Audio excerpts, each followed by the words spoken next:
Excellent, and welcome to TADSummit 2024. I'm going to be presenting a whole host of numbers, so it's going to be incredibly boring, but I hope you find it relevant. So, sponsors for TADSummit for this year are Strolid, the creators of VCon. They have just had a storming TAD hack with lots of interesting hacks. I think it's an interesting phase that developers have become, accustomed. They're sort of aware of what VCon is, what VCon does, and now they're playing with it. They're innovating with it. They're using it in quite interesting ways. So it's interesting to see the hacks coming out of TAD Hack for Strolid, and also the other sponsor is TSG Global. These are the creators of TNID, which is very relevant to this presentation. So I'll be making several references to the importance of what they're building in putting customers empowered with their data, and also in terms of how they're communicated with. So, mental health warning. Everything you're about to hear may sound incredulous, okay? Everything is referenced and backed by experts, okay? Robert Viz, Daniel Gill, Kevin Graham, Rick Joyce, Youil, Truecaller. There's many public data sources that we've used. So this is not a social media campaign. These are the facts on the state of the CPaaS industry, because I've been in Telecom API for quite a few decades now, and I'll be honest with you, the market is very different to when I first started. So in terms of outline, I'm going to quantify the degradation in measurement. This is a very concerning issue, because to quote Peter Drucker, you can't measure something, you can't manage it. So we've seen the decline of Robocaller. They got bought by a private equity company. I'm going to include some links in here so you understand what's happening. At least Youil is there, and we're going to hear from Alex tomorrow on their latest numbers. I'm going to be quoting some of the Truecaller latest numbers. They didn't publish anything in 2023. I think maybe they partnered with Robocaller. Also, I'm going to reference what the Australian government has been doing with ScamWatch. Some great data there in educating citizens on just the scams that are taking place. I'm then going to look at the trends. So we've got scammers are now focusing on targeting and yield. They've been busy over the past 4 years. Really, since COVID hit, we've seen a massive ramp up in robocalling and spam SMS. And they've now targeted down to vulnerable people, and they're hitting them multiple times with calls through multiple mechanisms. I mean, as always, it's not just PSTN. A lot of scammers scan Facebook to gather data to run their scams, SMS, of course, email. So there's a number of mechanisms that are used. Then we're going to have a look at what the carriers are doing to take back some control. T-Mobile in the US, I'm a T-Mobile customer, and they've moved their Direct Connect aggregator from Cineverse to Infobip. And I'll be honest, my experience of the PSTN has improved immensely between August through to now in October. Spam is a global phenomenon, but it's very linked to local knowledge. So the telcos play a very important part in tackling it. And then we're going to do a couple of sort of deep dive, well, not deep dives, don't have the time, but a couple of sort of more regional focused analysis. So I'm going to look in North America at all the messaging monopolies that have popped up over the last few years. I'm going to look at internationally, the ATP SMS realities, and in particular, artificial inflated traffic. Some of the problems we've got with some of the industry fora, because that is driving our SMS industry for a lack of response. I mean, Elon Musk complained very publicly nearly 2 years ago on the $60 million a year theft that's happening because of AIT. And he laid it, down as it's telcos stealing from him. Well, the industry hasn't responded. Nearly 2 years later, and there's been no action, no response. I'm going to cover that. And then we've been running a number of podcasts on the TADSummit, and in particular with Kevin Graham and Daniel Gill, and we were discussing the way forward. And I'm going to include some of the recommendations that came out of those podcasts. There isn't an easy answer to this, but inaction is not an option. So on to US and the potted history of robocalling. So it all started back in the late 80s. Both parents were going out to work, or there was an increase. So if a business called, a home phone number, because it's generally fixed line, they wouldn't get an answer. It was only at dinner time that they could get an answer. So everybody would be sat down for dinner and then the phone would start ringing. It was a bit frustrating. Also, back then in the 80s, caller ID began its slow rollout. Remember, there was those little boxes you could buy, plug into the PSTN line, and you could see the number of the person that was calling you.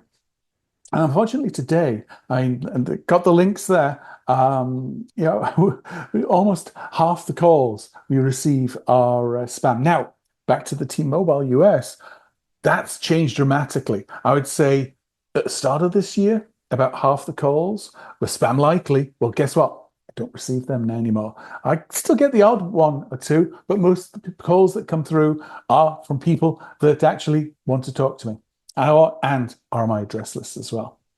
Now, at the start of the 90s, computer automation of calling started. And of course, in 1991, we saw the Telephone Consumer Protection Act was passed. Now, I'm an engineer by training. I sort of look at TCPA as a way for lawyers to make money at the expense of some poor businesses that bought some bad leads. The actual crooks seem to get away with it. But anyway, looking at the history again, in 2003 was really when we started to see the rise of VoIP.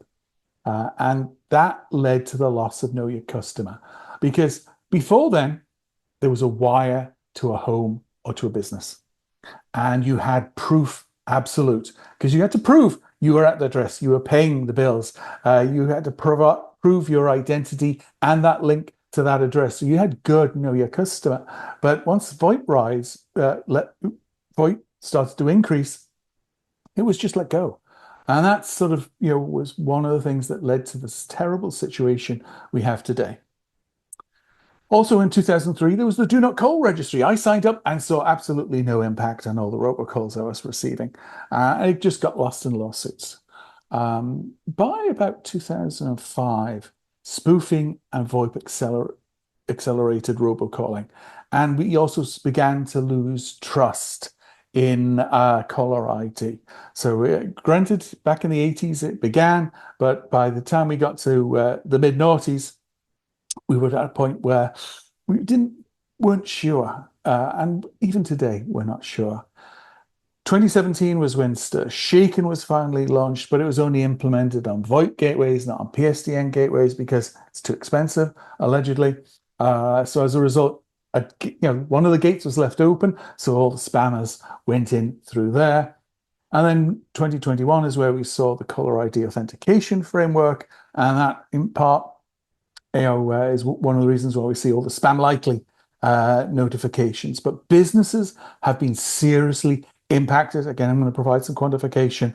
Many of us are ignoring calls, except if you're vulnerable. One of the things you see is for some of the vulnerable populations, either historically they've always answered the phone, or they're waiting on, for example, medical test results, and they answer the phone because it could be from the testing company. I think, I'll be frank, when politicians and lawyers get involved in stuff that is actually a technology problem, inaction happens. And that's where we are. 30 years, about 30 years. And, the PSTN has never been this bad. And what we're talking about, it's an identity problem. We don't no impersonators can get in and call me. And as a result, rather than taking yet another spam call, we just ignore a lot of authentic calls. And that's frustrating businesses. Also, we've got the decline of measurement I mentioned. So Robokiller, what happened? Well, they were bought by a private equity company called Bending Spoons. The MO of that company is basically they buy the app, fire most of the people, milk the asset until basically the customers walk away, and then they close the app. So there's no longer published data. I was using it last year, but now they've not published anything. You'll see, I'm going to include the slides in the presentation, and you'll see all the links because I know my video is covering that link. And the investors in Bending Spoons are actually really nice people. I mean, I'm surprised. It's mostly their, investment manager basically thinks it's a great app. It isn't. A private equity company, sorry. It isn't. It's basically removing measurement on what's happening in robocalling. Truecaller, big in India, and they used to be regularly pumping out data on the spam scam indices. Didn't do anything in 2023. I think maybe there was you were cooperating with Robocalling as they basically moved to sale. Maybe there was something there. They did publish something in March of 2024, and I will be referencing that data, as well as some of their India data as well, because I think they have something like 280 million customers in India. So they have some excellent insights.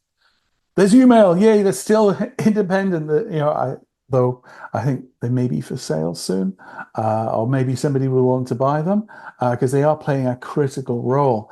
I'm going to show the August numbers. Alex is going to share tomorrow all their latest stuff. He's got a very interesting presentation. I'm looking forward to it. And there was about 4.5 billion spam calls in August, out of which 150 million per day. And in the US, we have about 2.4 billion phone calls per day. And what was interesting is TNID, so that's TSG Global. They enable measurement and reporting. So their platform, I think, is going to be very interesting in getting some improved quantification around this data. And again, Youil, we can see over the past few years, scam calls have been in decline. And they have. It's great. But the problem is that they know the vulnerable people. They've been far more effectively targeting. I'm going to show you just how targeted it is, okay?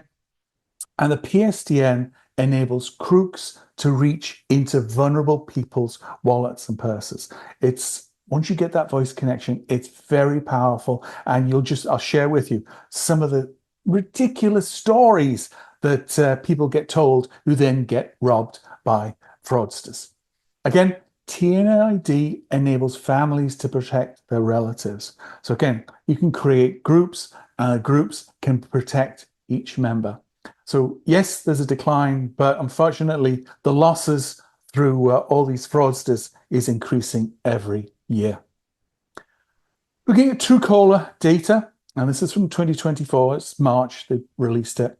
They estimate in the US, the annual loss is around 25 billion a year. You can get many different figures, and whether it includes corporate losses or not, it's hard to get it accurate, but I think it's a generally accepted figure. Average loss is about 450. You'll explain what type of losses we're seeing there. And of course, some people lose their life savings, but generally it's about 21% of the adult public is impacted a year. And robocalls are coming through because they left the barn door open. The SCN gateways are not protected by stir shaking. Now, we've also seen a attestation has apparently been hacked. But again, just to say that even some of the, protocols that are supposedly there to protect us are only partially implemented. And even if they were fully implemented, it's questionable about whether they would have the impact. But as I said, what's happening is the scammers are targeting vulnerable people. That's the depressed, the lonely, the elderly, okay? Often ones most impacted by theft. 25 billion a year. Just to share from my own personal experience, my mother-in-law and sister-in-law, they're based in Singapore. They're not here in the US, were scammed out of thousands of dollars by a crook, likely using information they gathered on Facebook about them. The father of a TADhack contestant lost his life savings on a romance scam. His children are now supporting him because he lost his life savings. He's nothing to fall back on. We've seen other elderly people in that situation committing suicide. We had one elderly person kill a Uber driver who was picking up a check for a scammer. Uber driver had no clue. He was just basically, told to drive to this location, pick up a check, and drop it off at another location, and he got killed for it. Okay, these fraudsters are highly evil people, and they're targeting people multiple times. My sister-in-law, again, was pulled out of a romance scam by her sisters. The man claimed to work for an aid agency, always had an excuse for not visiting face-to-face, etc. And that's why with TNID, the family can protect themselves is an important aspect of what they're offering. More Truecaller data, and this one I find absolutely disgusting. We're a developed nation, and 41% of 65-year-olds plus have stopped answering calls because of they're so scared of all the scams. This data here is to March of 2024, so it's likely far higher. And as you can see here, 65-plus-year-olds receive a lot more robocalls because they're being targeted. Also, Black Americans are twice as likely to say they've lost money to a scam. I'm going to show you why that's the case. You're going to see, again, immense targeting of particular areas within the US. And 56% of Americans are impacted by scams every year. Now, depending on your source, you're going to see, the numbers are slightly different. This is an inaccurate science, okay? But some of the data, I think, is solid enough that we can draw conclusions from. Australian government has been doing great work in this space. And here's an example of a romance scam.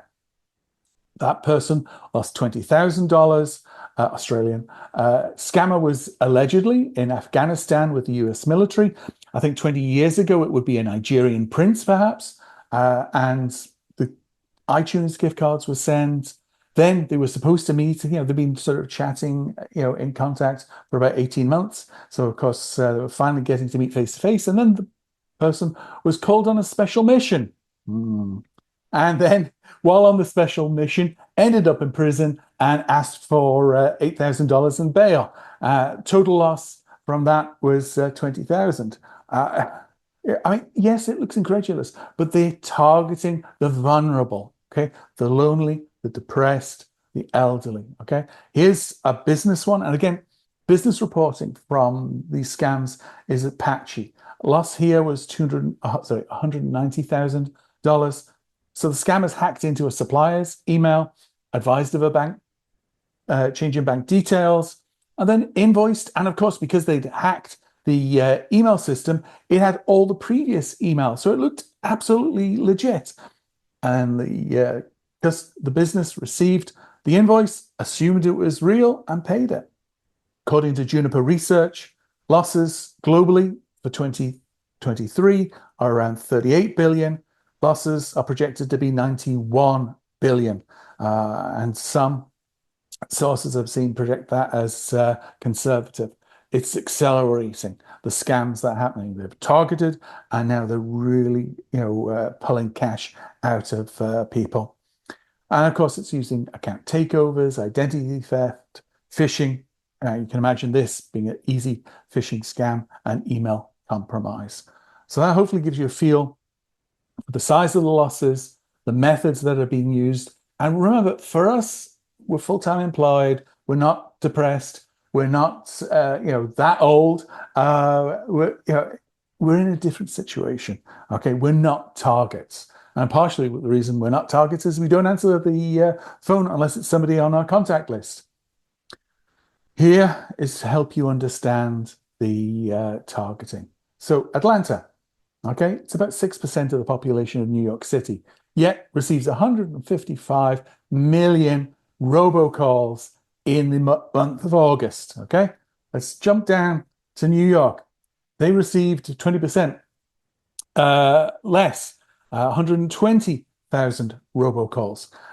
So you can see that they're targeting areas where their data shows they can have far better returns. Because remember, these robocalls are paid for. They're paying for the calls. They're paying for the texts, okay? And they're paying basically an ecosystem of CPaaS providers that are delivering those robocalls, that are delivering those spam SMS, okay? And they're generating greater and greater returns through targeting. They're using the data. And when we look at the numbers that are used, now this is different to my experience. I would say last year I saw more free phone or toll-free, numbers, but so this year it's all 10 DLC. But we can see here, bandwidth is providing these numbers. Again, CPaaS companies need, if they're going to ask, we need to find ways of restoring trust, then you don't want your numbers to be basically being used by robocalling companies, okay? But again, you can see the toll-free is a big source for the robocalls in August. We've also, and I'm a big fan of what T-Mobile US has done, is they've had a long-running dispute with Cineverse on the traffic Cineverse sends to T-Mobile's customers. They were, back in December, T-Mobile did an announcement of a $2,000 fine for just one message they deemed to be phishing. And that came in at the start of 2024. And I think it's important to note that carriers are aligned to their customers, okay? The bulk of their revenue comes through what we pay for a mobile phone service, okay? CPaaS customers are not aligned to the customers. And actually, A2P revenues are relatively small for a carrier. So it's really, it's one of these situations where CPaaS companies are not that aligned. That's why T-Mobile is making, some big changes in its partnerships. And historically, with the direct connect aggregators, pumping A2P down P2P pipes was very common, because the pricing was very cheap. While the pricing for A2P has risen significantly to like a penny per message. Now, in August of this year, T-Mobile moved from Cineverse, its DCA, to Infobit, all right? And when this happened, I experienced for 13 days in August, no spam SMS. Basically, what I think is the A2P pipe had been closed down. And also, I didn't receive any political messaging, which is a godsend. Oh, but P2P SMS worked fine. So as far as I'm concerned, most of the comms is excellent. Sort of a source of a very annoying text has been removed. So now, of course, Infobit is connected. And also what may have happened is scammers have moved off of a particular source and are now using a source that could be like SIM boxes. Because I'm now receiving SMS political messages back. I text stop, the number changes, the political texts continue, and it's frustrating as a customer. But Infobip has become a DCA offering 10 DLC, toll-free, shortcode, and the additional campaign verification actions that T-Mobile requests. As there's been a shift, and I would say generally it's been a shift for the good, in that I receive far less spam SMS, and also for calling, I receive far less spam likely. So my communications experience has improved. It's still patchy, it can go up and down, but definitely There's far less spam SMS, and there's far less robocalls, though I still receive them. So this is really just summarizing the situation that we have today. We have the evil spammers, okay, and they're sending their texts and their calls through CPaaS companies that then get connected by the telco to generally elderly people, and they are losing 25 billion a year in the US, of which a significant portion is their life savings, and then likely they're retaining 5 billion for their luxurious lifestyles. Most are actually based in North America. Next destination after North America is India, and likely they then spend 20 billion to pump through this cycle year after year. Okay, so we've got to understand that CPaaS have a significant role in the robocalling and the spam that we're receiving, as evidenced by T-Mobile US moving from Cineverse to Infobip. So let's just take stock of the situation. The PSTN has become so bad, we no longer answer phone calls, unless it's from someone we know. And, so according to the FCC, half the calls are spam. The economic cost is argued over, and there's business costs I think are underreported. We have the figure from Truecaller of 25 billion, but that's not including all the non-monetary costs in terms of social isolation. 41% of the elderly don't answer the phone because they're too scared to, and of course, depression, suicide, loneliness. People are dying from all the robocalling and spam, because voice is a very powerful tool. When you can make people, especially when they're vulnerable, the most craziest stuff, and then extract money out of them. And since the early 1990s, robocalling has grown. Mitigations over the past 30 years have failed, and unfortunately, the industry keeps saying, "Oh, don't worry. Once everybody adopts Stir Shaken, we'll be good." And that just isn't the case. That's not true. And I'll just highlight, for 13 days in August, I had a glimpse of what the PSTN was like. So carriers need to take a far more active role. And they've significantly, T-Mobile US has significantly improved my PSTN experience. We're going to see what's happening in other countries as well. For example, BT Group have done some very good work in the UK. And I think this is an important note. I've been with Johnny, with a number of other people, exposing what's happening in the US. And the CPaaS industry has to be held to account for the SMS and robocalling situation. Bill Peters is buried under what's called lawfare. Rick Joyce, he's been accused of jingoism by TCR lawyers, by other people associated with industry groups. Johnny and myself have had people sent to our homes. So, for example, Johnny had a strange man. He caught him talking to his young daughter. It's intimidation. They're just trying to intimidate us. I had sent to my home to serve some papers a person at 8 p.m. on a Saturday evening. Okay, there's no need for that.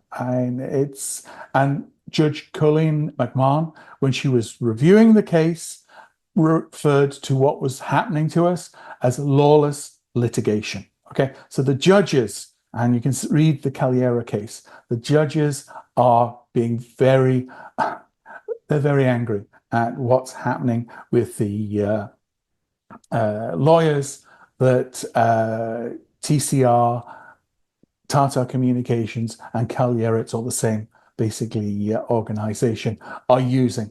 So, guys, CPaaS industry is in a bit of a mess as it's trying to cover its tracks. Bottom line, spam SMS, robocalling, CPaaS have to take responsibility, at least partially. So there we go. We covered the background. I provided you some numbers so you understand the losses that are happening, 25 billion in SMS and robocalling. So now let's look at the US. I'm going to be very quick on this one because I want to spend more time later. So this slide is in the Messaging Monopolies post. Just search Google Messaging Monopolies. My post is the first one. So we've got the carriers here. I'm not even going to waste time describing what the double top secret database does. But I say here are what have emerged as monopolies. So for vetting, there were a couple, but Aegis seems to be the dominant one. TCR is a monopoly by design. NetNumber has become a monopoly. And then we've got the triopoly now of Cinch, Syniverse, and Infobip, because of course, T-Mobile has moved to Infobip. AT&T is Cinch is its DCA, and Verizon is still with Syniverse, okay?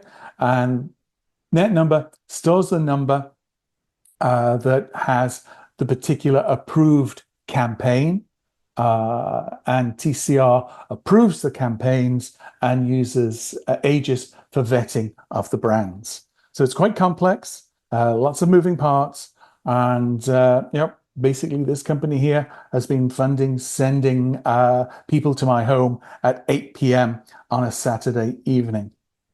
Also, carriers do direct binds as long as you're generating enough revenue. So we're seeing also, for example, because IMI Mobile have directs with some of the Canadian carriers, they were generating enough sort of traffic that Cisco, because they bought IMI, have directs into the carriers. And remember, this is just for 10DLC.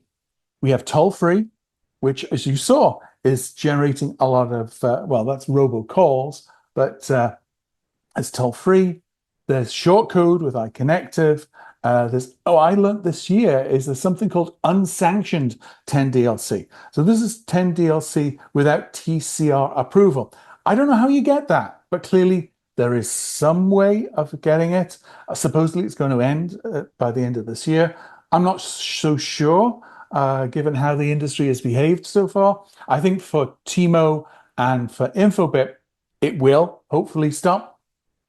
And there's also rich business messaging and carrier, CPaaS, Google, Apple. There's a lot of confusion in the market at the moment around where you buy that from. So the brand could be like Home Depot, and they want to send a message. It's just a notification that the product you ordered has arrived at the store. So they'll have a campaign service provider that manages all this. The DCAs could be a campaign service provider for the brand. And so they'll basically submit their details, and then each piece does its bit to confirm that the campaign meets the requirements, that the brand is a good brand, it exists. And then when you want to send the messages, the net number basically shows that this number has been approved for this particular campaign. Yes, it could be done far more effectively than this, but it's the way they chose. And just a little bit, Campaign Registry is a monopoly. It was commissioned by AT&T through Buck Mobile, that was bought by Calera, that went public through a SPAC. I don't touch companies, especially telecom companies, that have gone public through a SPAC, in my perspective, and is now owned by Tata Communications. That deal went through, completed in October 2023, and TCR is currently for sale through Lazard as the banker there. So they obviously didn't want to hold on to the asset very long because it's only a year. And we're in an election cycle, and a foreign entity controls most 10DLC election communication. I say most because we also have this unsanctioned 10DLC. And one of the use cases I've discovered is like get out the vote, where you want to send text to remind people to vote. So it's, it could be the morning of voting. So it's regional rapid response, and there the charges can be up to 5 cents per message, not 1 cent. So boy, you can make some money, depending on your requirements. And if you speak out about this foreign ownership, and Rick Joyce, who is the ex-chief counsel to the US Coast Guard, and that means he has the highest US security rating. So he sees the stuff that's going on. He also was the chair for the Telecom practice at Venable, highly respected lawyer in the lawyer firm in the industry. So there's most probably nobody in the US better qualified to understand the risks associated with a foreign entity owning the TCR. You get labeled xenophobic by Latham Watkins, that's one of TCR's lawyers, and Eric, who is now, for basically making that claim of xenophobia, is now director of anti-fraud and integrity at the Mobile Ecosystem Forum. And actually, he is ComsRisk, which is the platform he runs, I think received an investment or is being funded by the Mobile Ecosystem Forum. So clearly doing what the MEF does gets you some payback. And here are all the links, okay? So you can see it's all publicly shown here, okay? It's not somebody saying, but by word of mouth.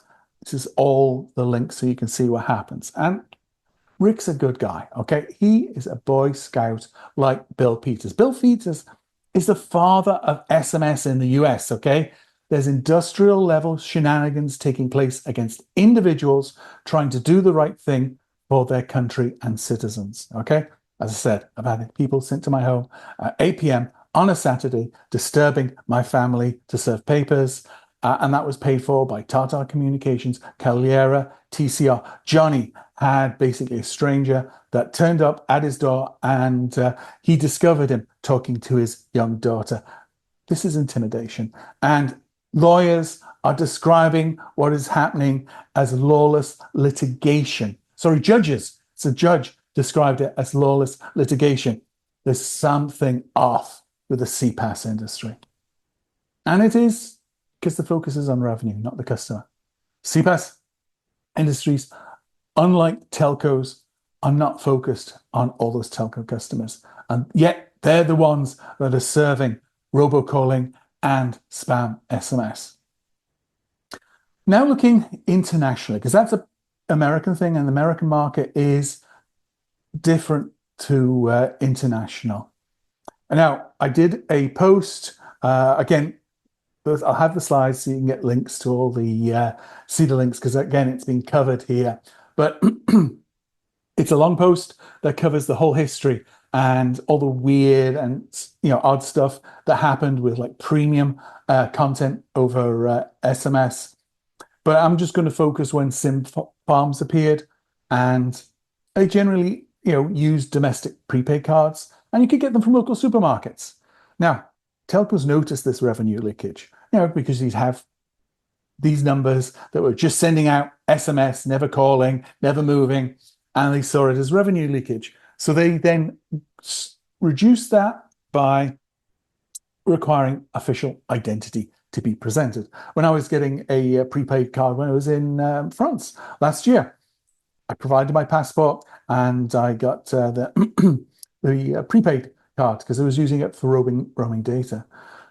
The market moved on in some countries because it's like, oh, well, if we can't do that, well, hey, we can do business postpaid SIM card bundles. Now, that was back in the day where businesses were enabling mobile phones for their employees. So the IT person wouldn't have everybody's official ID. So that really drove significant volume of A2P SMS. And to the point that you could actually, like the first 1,000 A2P SMS were free, because there's all these websites that offered free A2P SMS. And the reason they were able to do that is they were selling the data.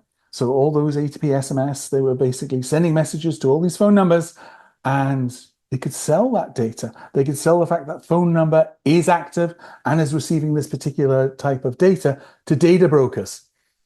And then I'm just going to come back to this on the risks we have with AIT later. An example of a company that did that, as well as many other SMS services, was Cardboard Fish. And they got bought by Mblox in 2014, which was bought by Cinch in 2016. Sorry, I don't have an answer for that. Oh, let me just turn that off. There you go. Okay. Alexa interfering. But when anybody claims they're white in this industry, you've got to measure their data independently, because there are very few that are. And even if they're not generating AIT, they could still be transiting it, that is, clipping the ticket and making some revenue. And we've got to bear in mind that SIM farms remain in broad use today. Many CPaaS have an association with a SIM farm, either through a clandestine division, a group of engineers, hiring a corner somewhere, or a third-party special operations. So exploiting the A to P route remains essential for many CPaaS to come close to achieving Twilio-like margins. Now, of course, only a couple of years ago, Twilio spent 1.6 billion buying aggregators, so ZipWhip, and a big investment in Cineverse. But again, just sharing that there is still SIM farms out there. It's 2024. It's going to be 2025 soon, and we can't close them down. I think we can. And we're going to hear actually from Robert, who is the CEO founder for Wadaro, and what they've done in helping carriers close down SIM farms. Now, we hear a lot about grey routes. Grey routes, it's inherent. It's there in the SS7 network, and it actually plays an important role in routing within the SMS industry. So it's something that's there, and we need it. But how it appeared, early global CPaaS broker deals with small carriers that would sell them the global title. Okay, so this is an SS7 identity that makes them appear almost like a carrier. It's all part of the IR21 GSMA roaming database. So they buy these titles, and that enabled them to route SMS traffic through the smaller carriers. All right. Now, large carriers want to provide excellent global coverage. So say Vodafone UK, they want to ensure that when people are holidaying in the Caribbean, their mobile phones work. Well, guess what? They would set up a mutual forgiveness roaming agreement. So it wasn't AA19. There was no pricing in that. It was just purely, well, there's going to be a little traffic, going into the UK. There'll be a little traffic coming out of the UK. So, hey, net, it's zero. Yet it provides the structure for transporting SMS in an SS7 network. That's what a grey route is, okay? No pricing in there. And as I said, they remain important to the whole industry, for routing. We need again, we need the SSM to be removed. We have to move to APIs. Like in Africa, for quite a few of the carriers, the ATP business is negligible. Okay, it's not that important. So as a result, they're not going to upgrade anytime soon. So it's one of those things that, unfortunately, it's hard to get rid of. Now, some CPaaS know of the existence of these routes that are without an A19 agreement, and they exploit them because there's no pricing. So they can basically pump into Vodafone UK tons of A2P traffic, no charge. Traffic's real. If the route is dodgy, the traffic you can guarantee is going to be valid. It could be UK banking transactions. Vodafone sees this odd traffic, but, well, it checks with the bank, and the bank says, yes, about 10 minutes ago, that alert went out. And then, well, they don't want to be interfering with the traffic because that could impact the roaming of their customers in the Caribbean island. So it's allowed to pass.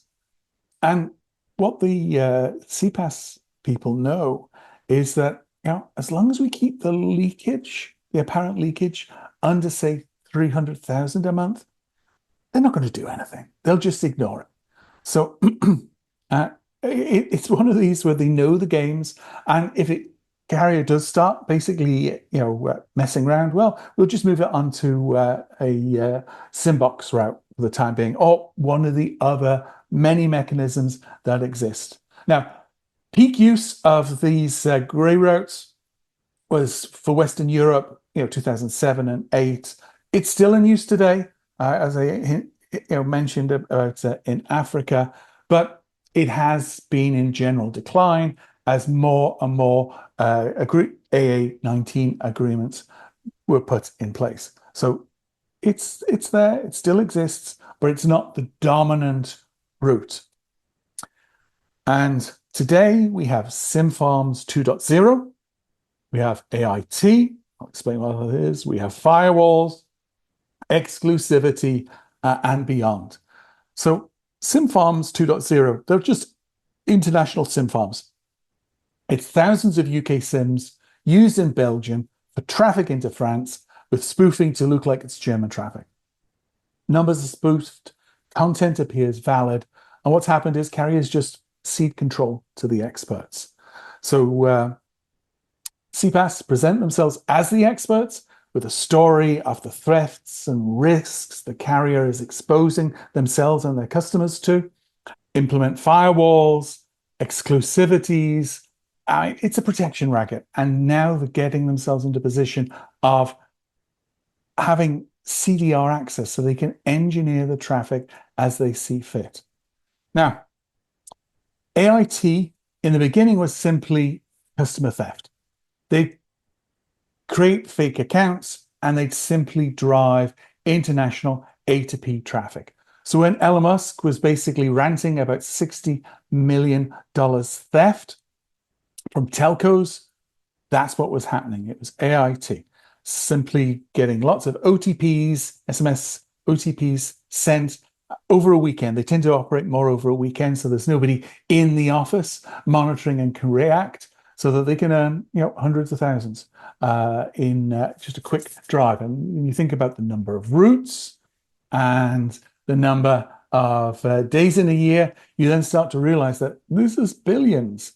And let's face it, Twitter losing 60 million, it's one brand out of thousands of brands. Now, the losses may not be as high from some of the other brands, but well, I can guarantee historically, Twitter and Meta have certainly seen a lot of losses. They're getting far smarter. I mean, we've seen with Google its shift in the use of technology to move away from SMS OTPs. Now, we've seen CPaaS blame the brands for wanting low prices and, fail to point out that the brands have no way of measuring the quality of routes. They have no reliable metrics beyond price. There's simply no regulation, no standard for the governance of SMS. And that's been true for its existence for over 30 years. So it's not the brands, okay? This is the actions of the CPaaS companies, plain and simple. Nearly 2 years ago, Elon Musk had his rant on that loss. He tried to basically, cut out the telcos that were stealing from him, but he has no control. They just basically rerouted around him. So, and it's got so commoditized that there's now AIT as a service. So this is, cold call emails proposing, hey, here's some brands we can steal from. Let's generate some SMS traffic together. So it's not just the CPaaS, there's other sources as well. But the fact that for 2 years since a very public dressing down, nothing's been done. But carriers are stepping up, okay? I mentioned, I'm really impressed with what T-Mobile has done in improving my PSTN service. BT have been doing some really good work as well. So BT block all banking and logistics ATP SMS because scams have been running over that. And it's submitted via a single trusted bind. Okay, so connection into the carrier.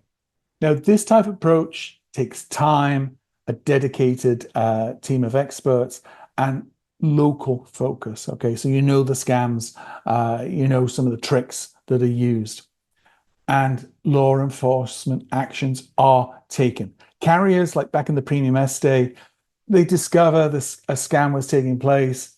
They would never take it to court. They would never ensure that the scammers suffer, basically based, the action, the legal consequence.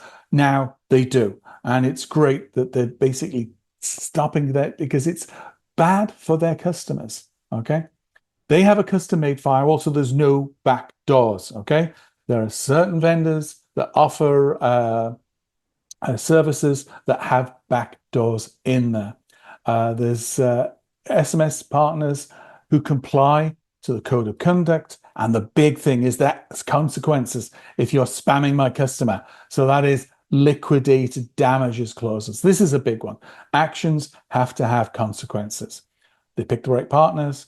They create a traffic warning system. So if you're pumping, basically AIT to my customers, I'm going to move you up from a green to amber to a red to say, hey, you're being naughty. I'm going to fine you soon. And that's available across the partners. So people know when there's essentially public embarrassment. And also having a sender ID registry. There's many other processes. They've really clamped it and had a material impact on limiting the amount of scams and AIT that customers are subject to. Now, people say it's just a corporate fraud. Well, no.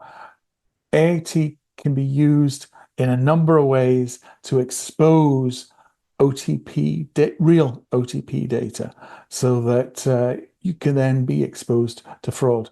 We covered that on the presentation from Daniel Youil earlier today.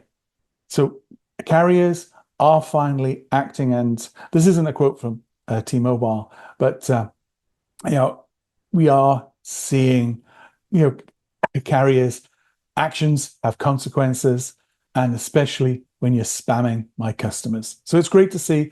And I think we'll see this increase, and we'll see carriers interconnect their islands of honesty so that they can bypass some of the aggregators and the nefarious activities that they're getting up to.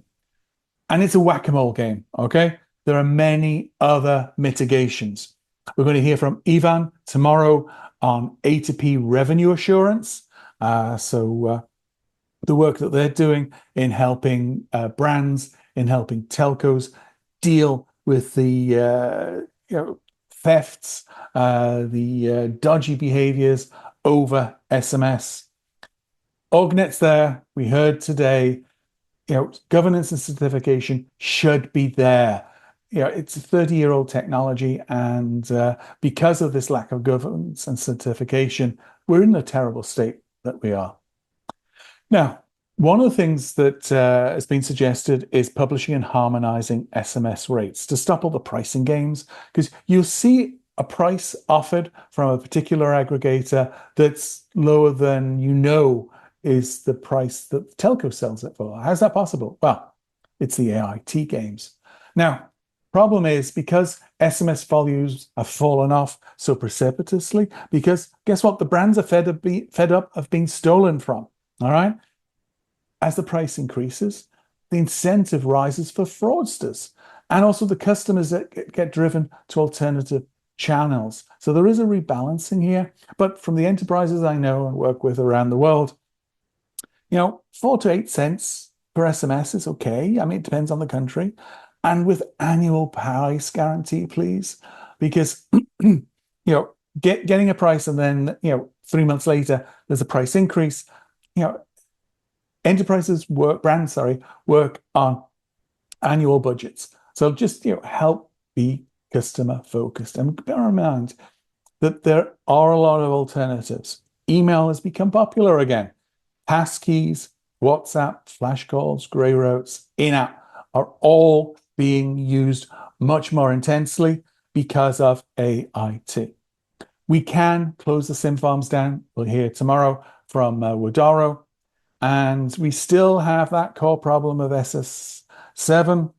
But if we just make A2P SMS fraud more difficult, maybe the crooks will look for easier targets because organized crime is behind this. Okay, we've got particularly on the robocalls. That's a significant portion of the people are trapped in organized crime. It's not that they're doing it of their own free will; they're doing it because they've got targets to meet. So this is Kevin Graham talking about the MEF Code of Conduct.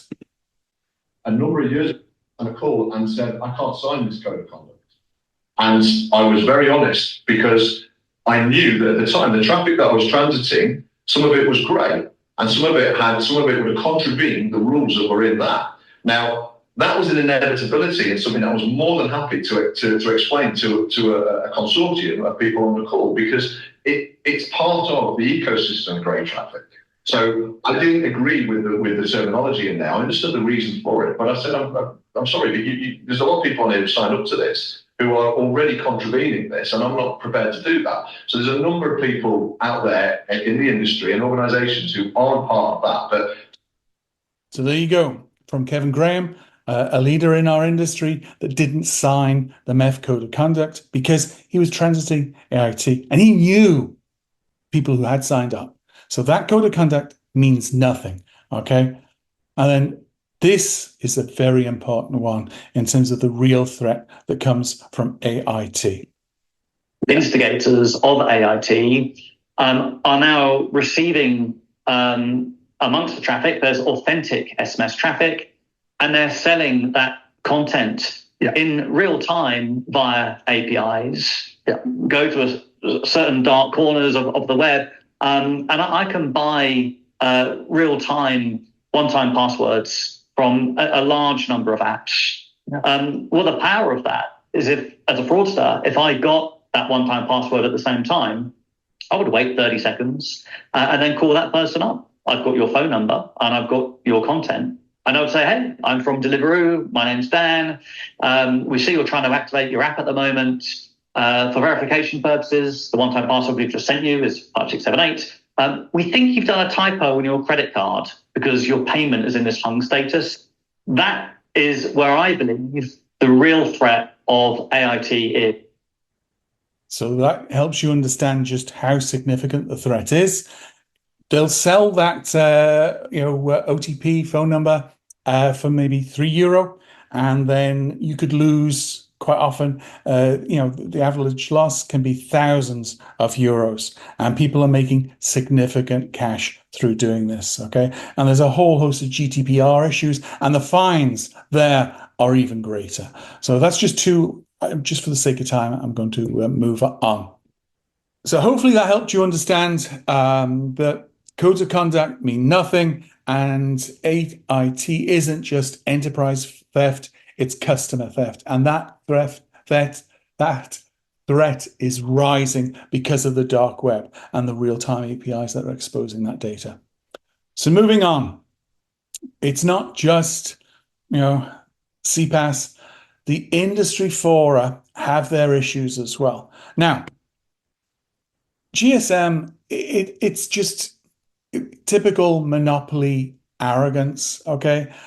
10 years ago, they did one API. I was one of the few analysts at the time that pointed out it was going to fail because I saw, I'll explain its deficiencies. But I was working with a company called CPaaS. You're going to hear from them tomorrow. And they're the force behind IdeaMart, MSpace, BD Apps, okay? IdeaMart was launched back in 2012. They created a countrywide innovation ecosystem, and they have basically very easy to use no code as well as very easy to use APIs. And they're contributing 10 to 15% of carrier revenue through customer developer created applications. So highly successful, right? So if they've been so successful, then why aren't they more widely deployed? Well, answers one API. Most carriers follow the GSMA party line and chose the GSMA recommended standard. Also, it was endorsed by many industry bodies as well. The TMF, they don't understand APIs.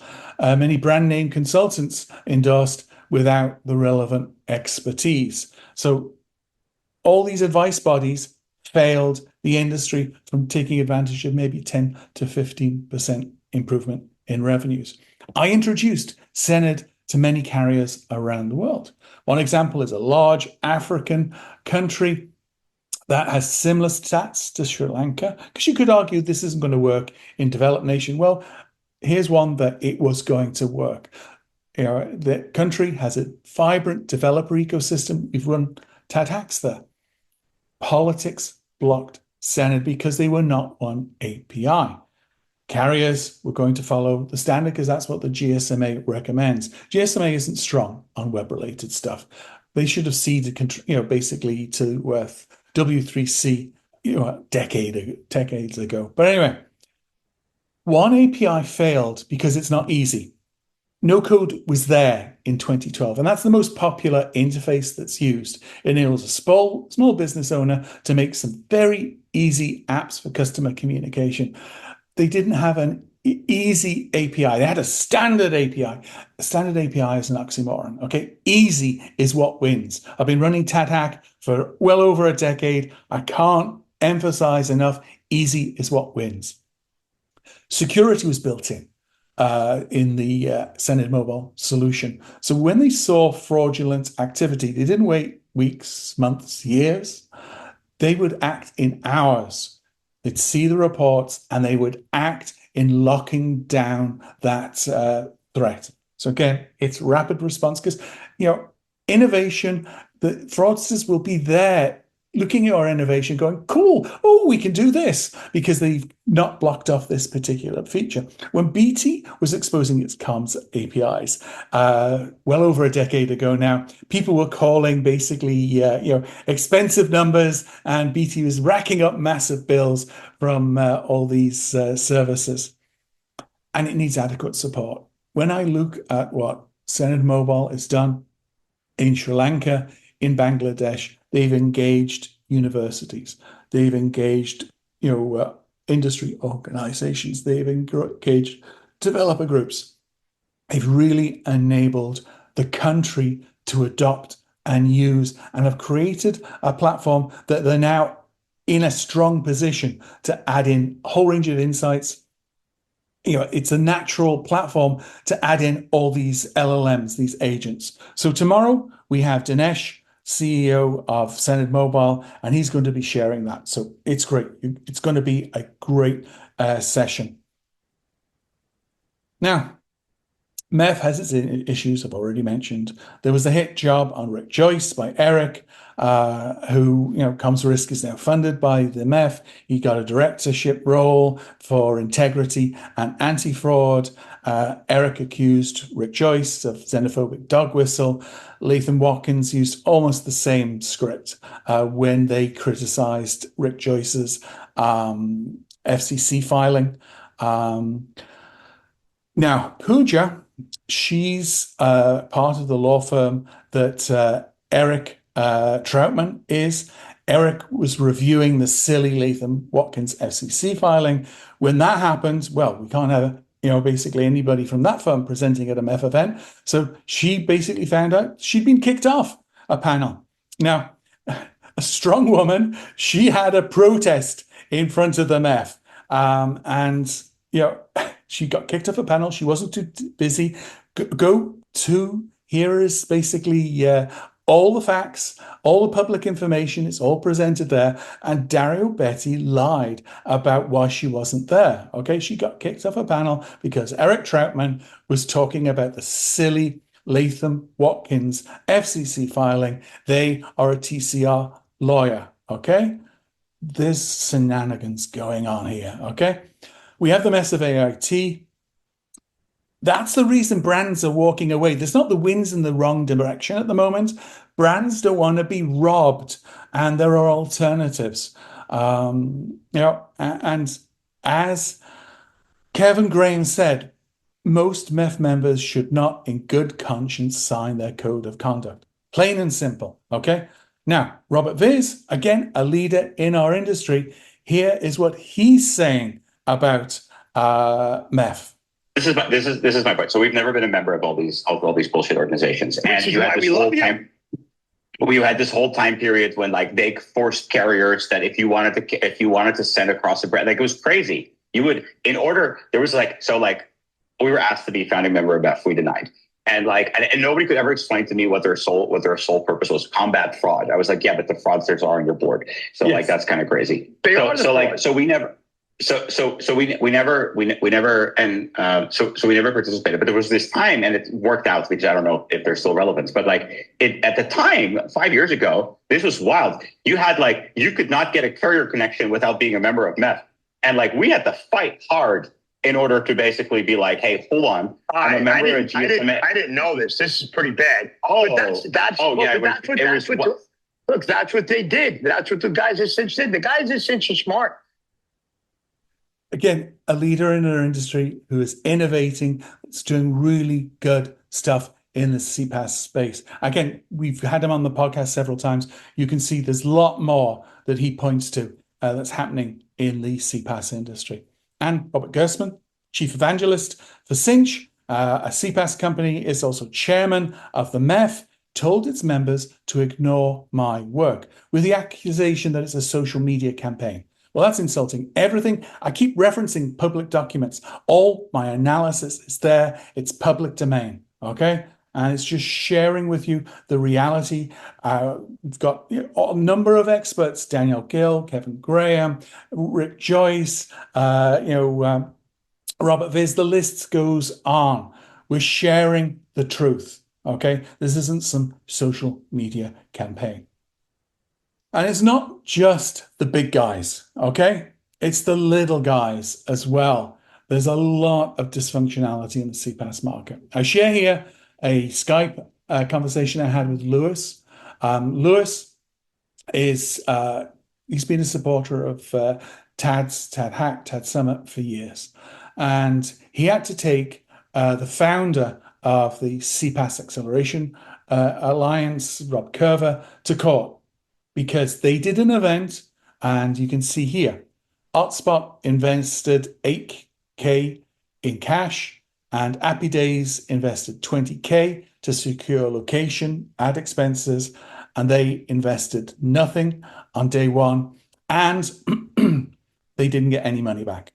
So Lewis is a strong guy, and he was like, no, I'm not going to ignore this, because that's what crooks rely on.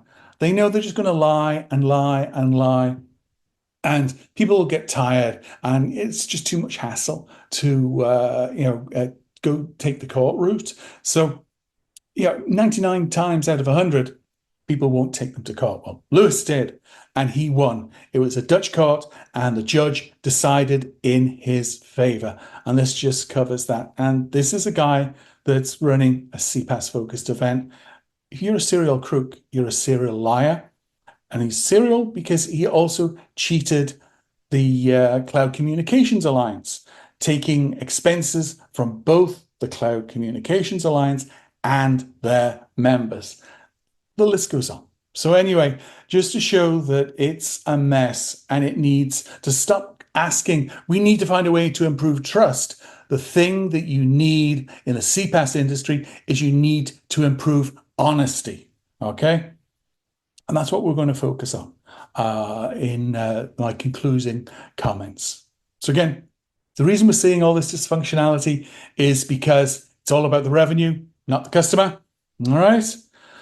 So the way forward, and this is based on conversations we had with Kevin Graham, with Daniel Gill, on moving the story forward to improve the situation.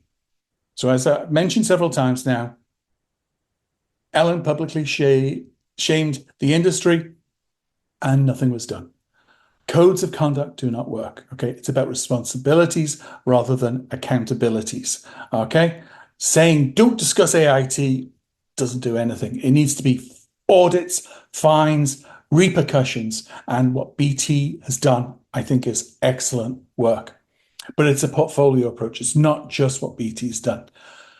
Some CPaaS like to put fingers at the brands because they just want the dirtiest, cheapest stuff. No, they have no way of measuring what's going on, okay? Price is the only measure that they have, and a perception of quality. But again, AIT can screw with that.